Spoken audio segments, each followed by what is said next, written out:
मृत्युंजय जयति जय मृत्युंजय जय जालो आंबा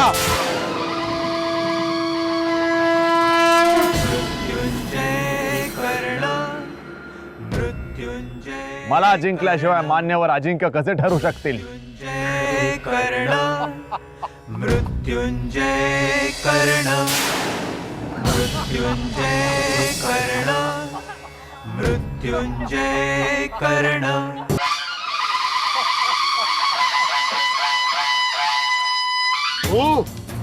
तू माझ्याशी लढणार? केवळ लढणार नाही तर विजयी सुद्धा होऊन दाखवणार. हा विट्टी दांडूचा खेळ नाही. मी सुद्धा इथे विट्टी दांडूचा खेळ खेळण्यासाठी आलेलो नाहीये. तुम्हाला जिंकून 10 सुवर्ण मुद्रांचं पारितोषिक घेण्यासाठी आलोय. नाहक मरशील.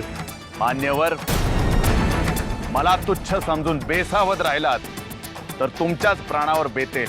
मालक कर्ण कर्ण नाव आहे माझं.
ज्याच्याकडं धैर्य, शौर्य, पराक्रम आणि बाहुबल असतं तोच युद्धात जय प्राप्त करू शकतो. जो आपले प्राणपणाला लावून प्रतिपक्षावर आक्रमण करतो तोच प्रतिपक्षाच्या मनात प्राणभय निर्माण करू शकतो.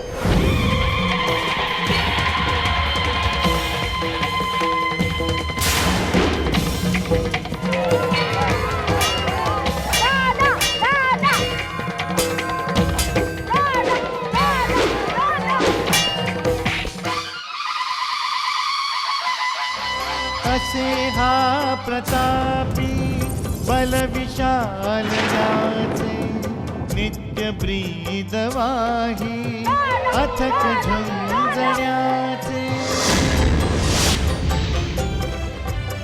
दैव क्रूर ज्याचे सदा सत्व पाही असा कर्ण नियतीला आव्हान दे.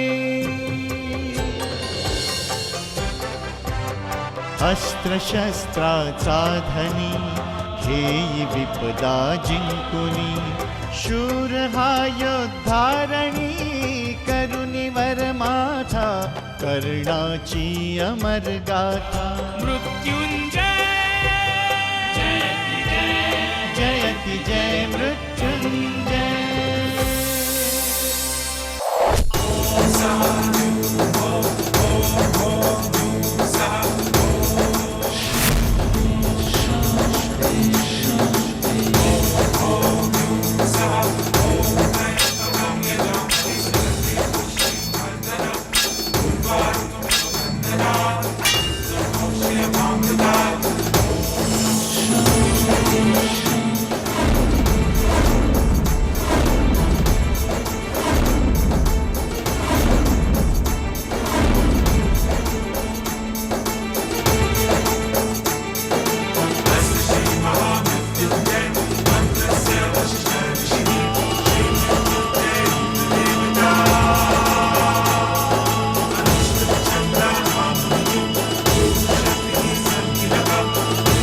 प्रणाम युवराज.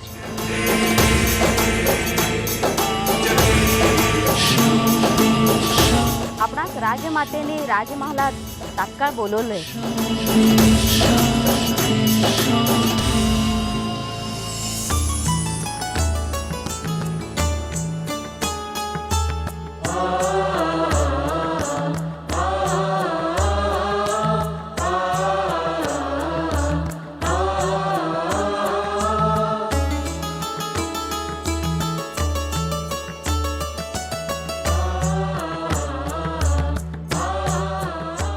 कुंती, काहीही म्हणा, परंतु पांडवांना एकत्र पाहिलं ना की मनाला परम संतोष होतो.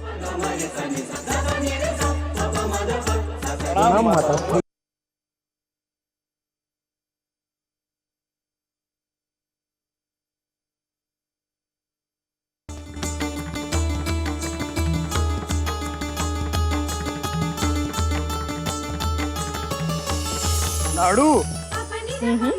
आशीर्वाद. हा जगावेगळा आशीर्वाद तू का देते आहेस मालिनी? कारण काल भीमाने कौरवांना पळता भुई थोडे केले ना, म्हणून.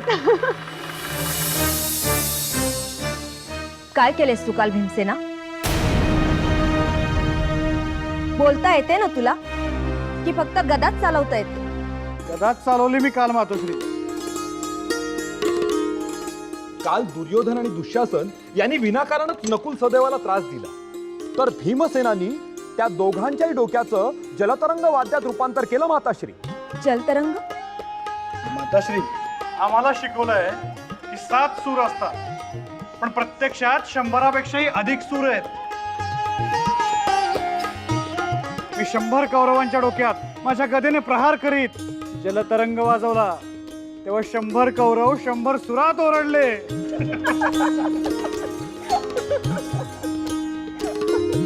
या सगळ्याला तुझी फूस आहे ना मालिनी?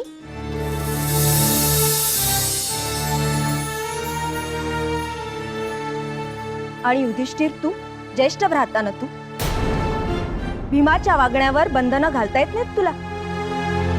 दुर्योधन, दुःशासन आदी कौरव तुमचे भाऊच आहेत ना?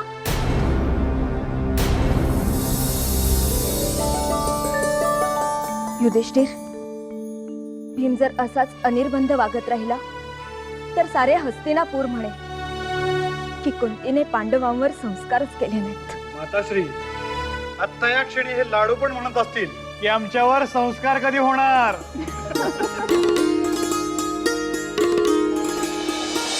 मया जीतं मया जीतं मया.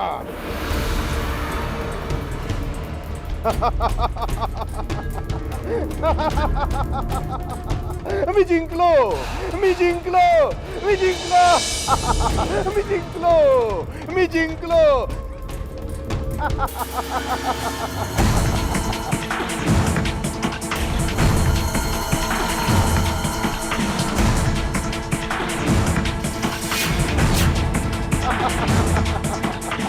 मी जिंकलो.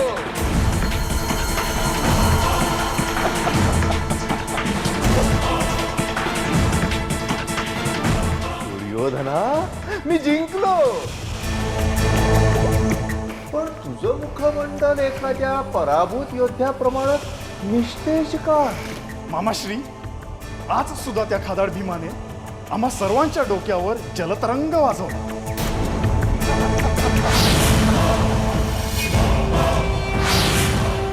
मामाश्री,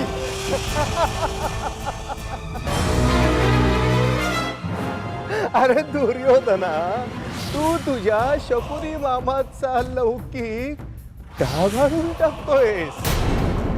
अरे तुझं प्रत्येक पाऊल हस्तिनापूरच्या सिंहासनाच्या दिशेनं पडायला हवं, पण तू तर पावली माघारी येतोयस.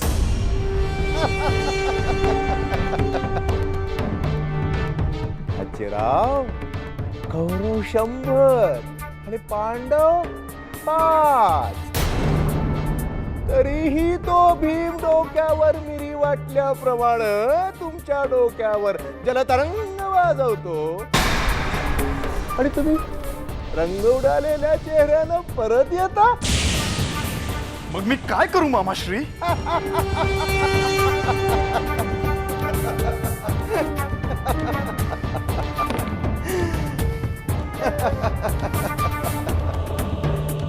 काय करू?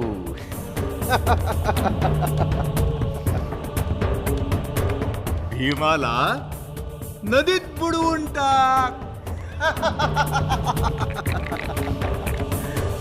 तू आणि हस्तिनापूरचं सिंहासन यामध्ये जी भीमसेन नावाची भिंत उभी आहे ती पाडून टाक कायमची.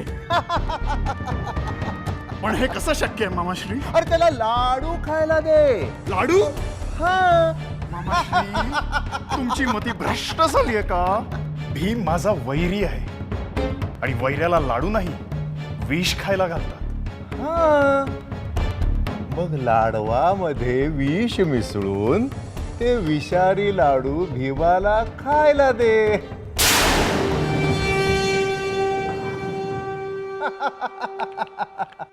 विषारी लाडू भीमाने खाल्ले की मी त्याला चिरविश्रांतीसाठी नदीच्या तळाला पोहोचवायची व्यवस्था करेन. हा. शीतमया. शीतमया. युद्ध आता सुरू झालंय मामाश्री. विजयश्री मिळेपर्यंत हे युद्ध आता सुरूच राहील.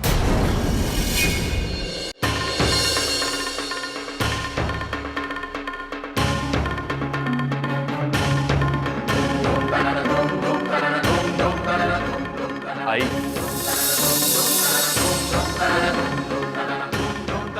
कोणाला विचारून तू गावाबाहेर द्वंद्वयुद्ध खेळायला गेला होतास? मी तुझ्याशी बोलते कर्णा. सत्यप्रसाद बाबांकडे शस्त्र चालवण्याचे 4 धडे काय गिरवलेस? तू स्वतःला महान योद्धा समजायला लागलास? अरे आपल्यापेक्षा वयाने दुप्पट असलेल्या योद्ध्याशी तू 2 हात केलेस.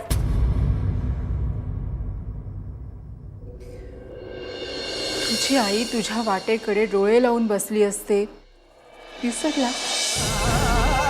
तू आमचा प्राण आहेस, ठाऊक आहे ना तुला? केवळ 10 सुवर्ण मुद्रांसाठी तू आपले प्राण पणाला लावलेस. 10 सुवर्ण मुद्रांसाठी नाही आहे, एका याचकासाठी. याचक? आई, सत्यप्रसाद बाबांच्या उपस्थितीत मी लक्ष्य भेदनाचा सराव करीत होतो. तेव्हा एक वृद्ध याचक आक्रोश करत तिथे आला. सत्यप्रसाद, मला मदत कर. मला 10 सुवर्ण मुद्रांची आवश्यकता आहे. जर मी सावकाराला 10 सुवर्ण मुद्रा दिल्या तर माझी पत्नी, सून, नातवंड यांना तो मुक्त करेल. नाहीतर माझी पत्नी, विधवा सून, माझी नातवंड त्याच्या बंधनात राहून त्याच्याकडे मोलमजुरी करतील. माझ्यावर कृपा कर रे.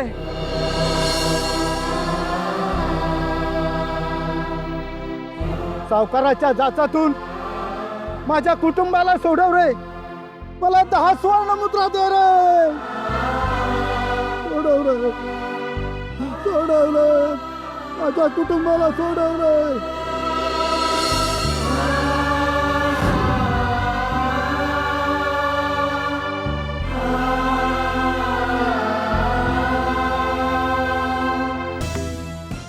आणि म्हणूनच त्यांच्या नातवाच्या वयाच्या असलेल्या माझ्या पायावर त्यांनी डोकं ठेवलं. आज प्रथमच कोणीतरी माझ्याकडे याचना केली होती आणि मी त्याला विनमुख पाठवलं होतं. मला माझाच संताप येऊ लागला होता.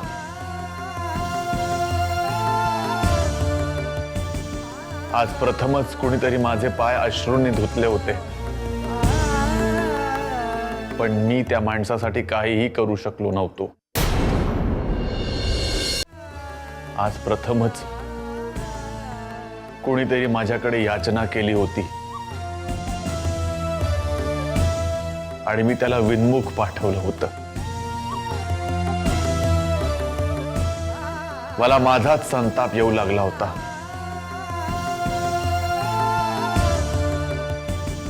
आज प्रथमच कुणीतरी माझे पाय अश्रूंनी धुतले होते, पण मी त्या माणसासाठी काहीही करू शकलो नव्हतो. लक्ष भेदनावर माझं लक्ष लागत नव्हतं. तेव्हा सत्यप्रसाद बाबा मला म्हणाले, सरावात लक्ष नाही तुझं करणार. आता माझं लक्ष 10 सुवर्ण मुद्रा आहे बाबा. अजून लहान आहेस तू. मृत्युंजय कर्ण पण तरी मृत्युंजय कर्ण काहीतरी महान करून दाखवण्याची उर्मी माझ्या मनात जागृत झाली आहे बाबा. मृत्युंजय कर्ण मृत्युंजय बाबा, कर्ण एक याचक आपल्या घराच्या उंबरठ्यावरून निराशा पदरात घेऊन जातो, यासारखी लांछनास्पद गोष्ट दुसरी नाही. मृत्युंजय कर्ण काय करावं असं वाटतं तुला? कर्ण मृत्युंजय कर्ण मार्ग तुम्ही दाखवायचा आहे बाबा. गुरूंचे आशीर्वाद असतील तर अशक्य गोष्ट सुद्धा शक्य होते, असं माझी आई सांगते. गावाबाहेरील मैदानात तलवारबाजीची स्पर्धा चाललेली आहे. अजिंक्य योद्ध्याला 10 सुवर्ण मुद्रांचं प्रथम पारितोषिक आहे. स्पर्धा जिंकलास तर 10 सुवर्ण मुद्रा मिळतील. शिवाय द्वंद्व युद्धात तुझा कसही लागेल. तुझ्या धैर्य, शौर्य, पराक्रमाची, बाहुबलाची परीक्षाही होईल. गुरुदेवांनी आशीर्वाद द्यावे.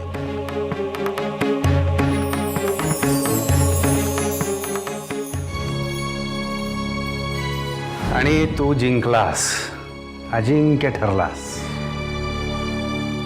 त्या वृद्धाला 10 सुवर्ण मुद्रा दिल्यास? आई, त्या वृद्धाला 10 सुवर्ण मुद्रा देताच तो ओक्साबोक्षी रडू लागला. सत्यप्रसाद, आता मी सर्वांना ओरडून सांगेन, तुमच्यासाठी जगाचे सारे दरवाजे बंद झाले तरी चिंता करू नका. कर्णाचा दरवाजा ठोठवा, या कर्णाचा दरवाजा ठोठवा. मृत्युंजय कर्ण मृत्युंजय कर्ण मृत्युंजय कर्ण मृत्युंजय कर्ण मृत्युंजय कर्ण मृत्युंजय कर्ण मृत्युंजय कर्ण. तेव्हाच मी ठरवलं, जो कोणी माझ्यासमोर हात पसरेल त्याला रिक्त हस्ते जाऊ द्यायचंच नाही. मृत्युंजय कर्ण आम्हाला तुझा अभिमान आहे कर्ण. मृत्युंजय कर्ण